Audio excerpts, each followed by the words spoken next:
You're watching That Lovell-Boland Life. And welcome to beautiful Busan.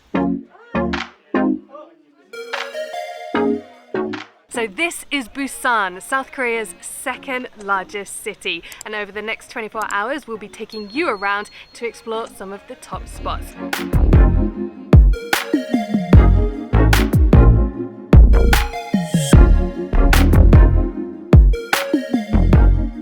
So we're actually going to start the video right here in Busan, because if you remember the Jeju video where we found the stamps but we didn't have anything to stamp it on, we actually went to the Tourist Information Center. We paid 2,000 for a map of Gamchion Village, and Rian is going to do the honors putting the first stamp into the book.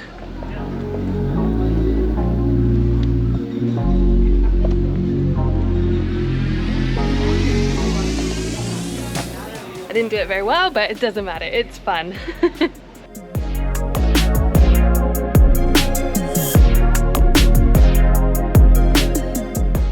So first of all, apologies for the background noise. This is a working village and there are people living here, and that's why you can hear the construction going on behind me. But I just wanted to say a little bit about the history of Gamchion Village. It has quite a storied history, quite a sad history.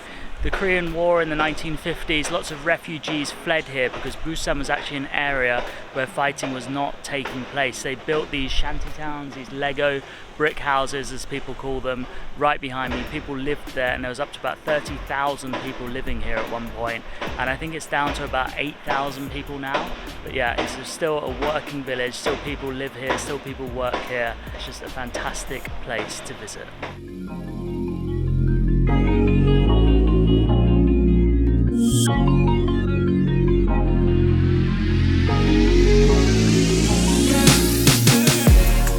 So we've just stumbled across this beautiful woodwork, and apparently it's to tell your fortune. So I'm born in the year of the snake, which is here.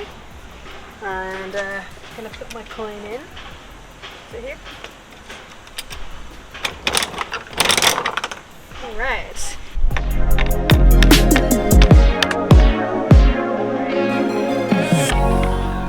Yep, this is my fortune. If anyone can read Korean, that would be great. Sam has managed to translate some of this. So it says, the body and mind are comfortable with each other, so the whole body is fire and powerful. I already knew that. And the whole body will be glorious and precious. A noble man will help me to each other in the east and west. You have to pay attention to when you start and tie a knot. It's harmful to go with the wrong person, so you have to make good relationships.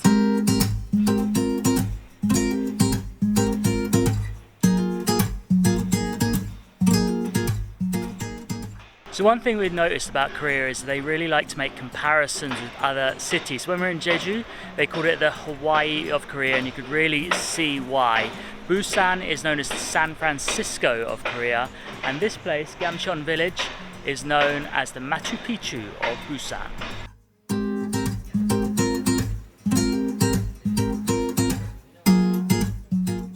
So for any BTS fans, you have the mural here of two of the people from BTS, Jungkook and Jimin, and they are the so-called Busan boys.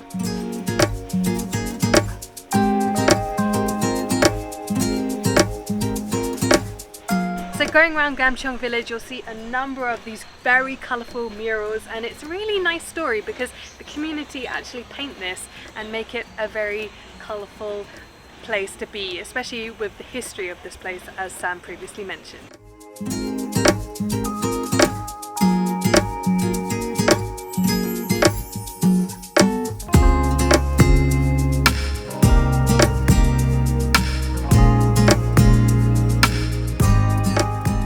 So we're still on the stamp stop tour here at the Gamchion Village, but I thought I'd show you the House of Peace. Because Gamchion Village was created as a result of the Korean War, this peace house was created for people to spread their messages from all around the world, people that are visiting here, to spread their messages of peace and prosperity. It's a really interesting, cool idea, and there are so many amazing messages from all across the world.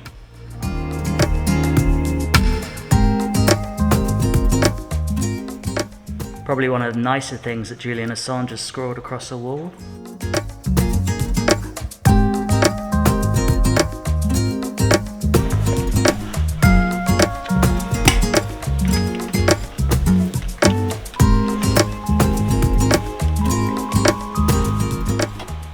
one ticked off the list.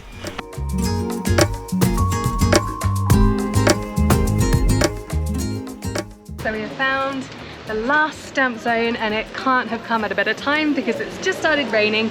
The whole day has been cloudy and gloomy, but it held up for us. So here we are, the message of hope, the last stamp, and I've really enjoyed it. I'm glad we did. For 2001, it made the whole experience a lot of fun and kind of like a scavenger hunt, so I really loved it. The whole book is complete and we have loved Gamchion Culture Village.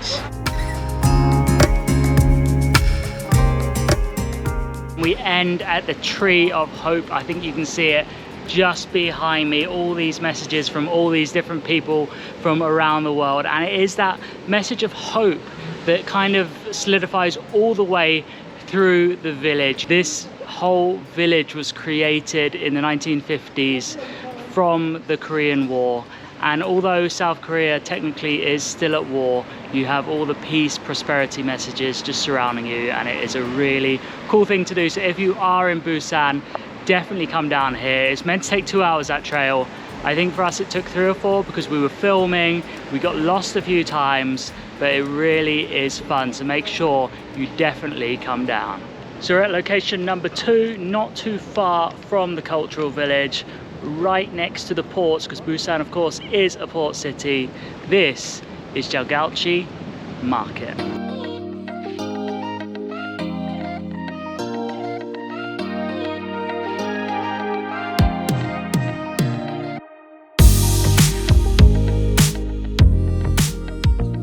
So after walking through the market, the wet market, you come upstairs and there's a whole line of restaurants, and it's a little bit stressful because a lot of the aunties come up to you and they're kind of like trying to get you into their restaurants. This one auntie came up to us and said that she's going to give us a discount on everything, so we've just pointed and ordered, and we're going to hope for the best. But it's a very rainy day. We escaped the cultural village just as the heavens opened, but we are next to the port, so getting a nice view as well, and looking forward to eating after a lot of walking today.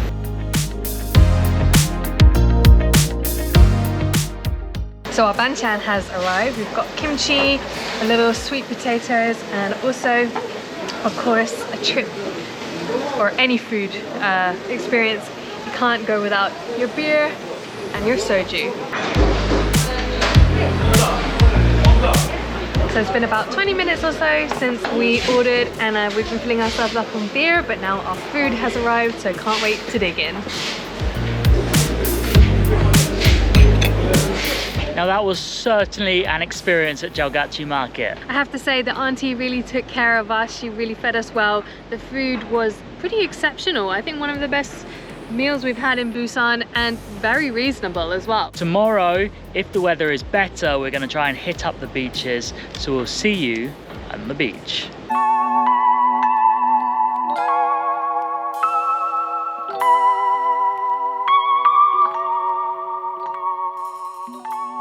So this is Korea's famous Hyundai Beach, and even though it's a wet, windy, rainy day, there are still lots and lots of people out. Yeah, they're even going for a swim, which is definitely, you know, I'm in a jumper, definitely not something that I'm going to attempt, but it is really beautiful to see the contrast between, you know, the sea, the sand, and the buildings.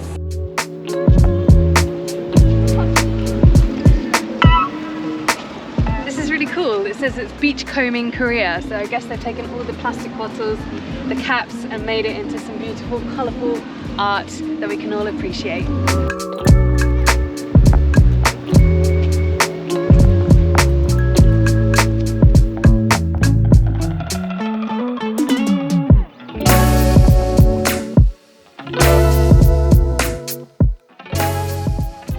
So we've come to the end of the video, at the end of Hyundai Beach and the end of our time here in Busan. Yes, we've really loved it. I think Busan pretty much has everything. It's got the beach, it's got the seafood markets, it's got mountains, it's got cultural villages. We have loved it. It's definitely a different vibe to Seoul. Yeah, a really nice place. We've spent 4 days here, 4 nights, and I think we could have done longer, like with Jeju, we could have done at least a week. There's so much more to explore. We have just shown you 3 things in this video, but there's even more expansive beaches. This is Hyundai, which is the most touristic beach, but then there's Gwangali Beach. We went there the other night and it is incredible. There's so many different things to do around that area. Lots of good craft beer. I think drinking has been one of our favorite things to do here especially in Busan. Korea. Yeah, absolutely. Even though the weather hasn't really been in our favor, we have loved it. It's a very relaxed vibe and enjoying it here, and I hope you've enjoyed this video. Yep, so next week on the channel you'll find us in Jeonju. We're heading up north before we get back to Seoul. So we'll see you in Jeonju. Bye.